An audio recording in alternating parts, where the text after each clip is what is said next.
It seemed easy for us to reiterate all of the problems teachers and students confront and create in secondary schools, but it seemed difficult, even awkward, to find the goodness and talk about successes.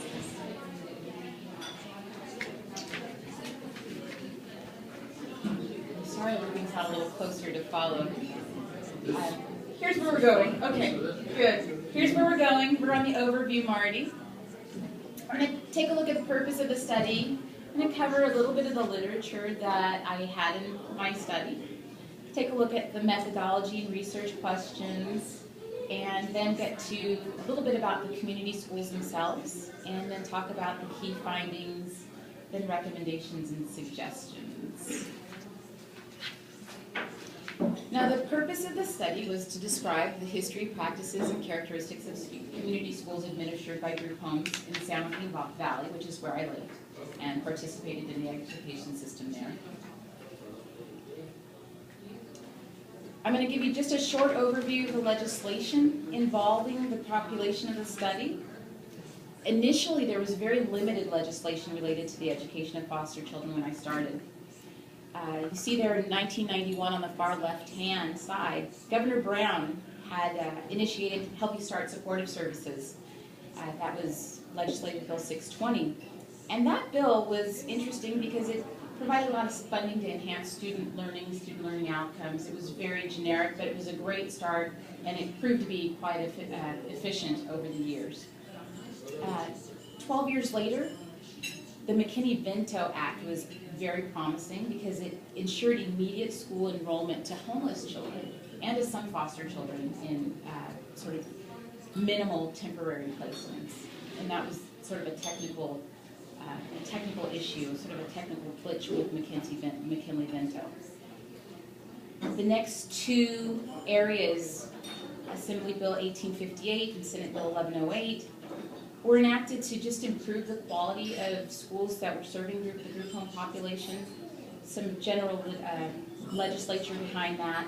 I'd like to call them placeholder bills because they didn't do a whole lot initially.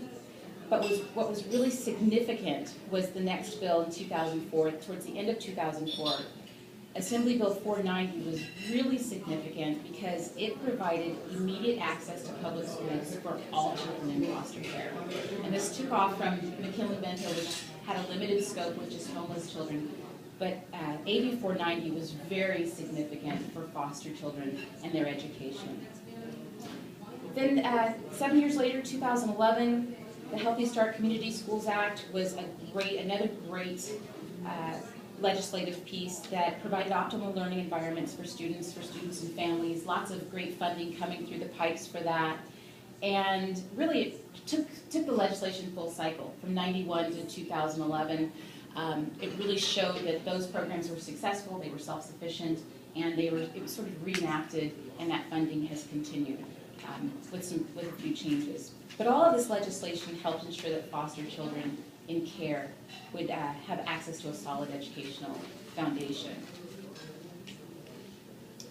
The design of the study was a descriptive study that utilized the case study approach, and thanks to Phil Kinley, I was able to replicate his study, which was amazing. In 1993, Phil completed the study on 4 accredited independent study high schools, and I modeled my study right after that with a new population and sample. And I worked with 3 community schools that were administered specifically by group homes. And the students in the schools were group home students who were participants. Typically, these students were active in the juvenile justice system, or they were wards or dependents of the social service, the courts, but related to social services. There were 6 research instruments utilized, and they were fantastic because they allowed a lot of collection of very specific data. And again, Bill, I relate that right back to you. It made the study really incredible, and I gained a wealth of information from those instruments. And data collection, utilizing those instruments, was face-to-face interviews and focus groups with students. A little bit about the community schools. There were 6 group homes in Fresno County that had community schools. And 5 of those schools were eligible for the study. 2 declined to participate, which left the 3 that actually participated in the study. And one thing that distinguishes these schools and what makes the study so important is the population they serve. Again, the students were either juvenile probationers or they were wards or dependents of the courts.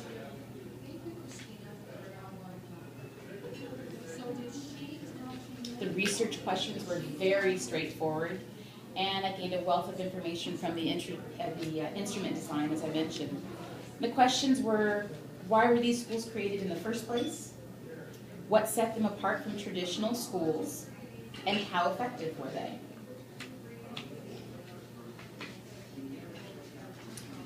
Now, something that was really great about these schools was the people who worked there. And here's what I learned at each site. The teachers who worked in these schools chose to be there. They weren't assigned to these schools. They weren't secondary teachers or teachers who were placing alternatives without positions. They actually chose to participate in these programs. And also, the teachers were dedicated and committed to the student population. They were very focused on how to help this target population. It was their passion.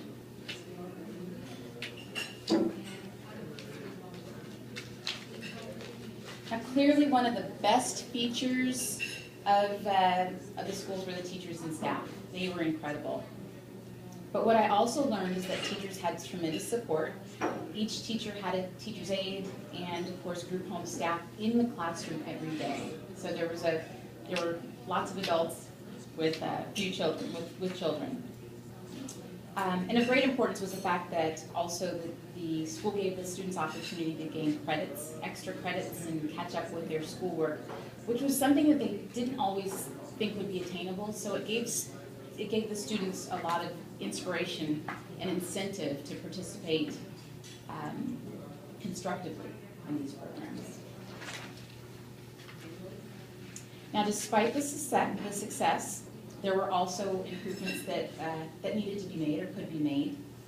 The textbooks were old and not the most current versions used at traditional schools, something that was noted. There was no internet access. Now, of course, this was about 10 years ago, so there was minimal internet access at the time, but there were really even no computer labs that the students had access to, so some of the resources were limited. And also, the curriculum needed updating. What you need to know from this chart is 2 things.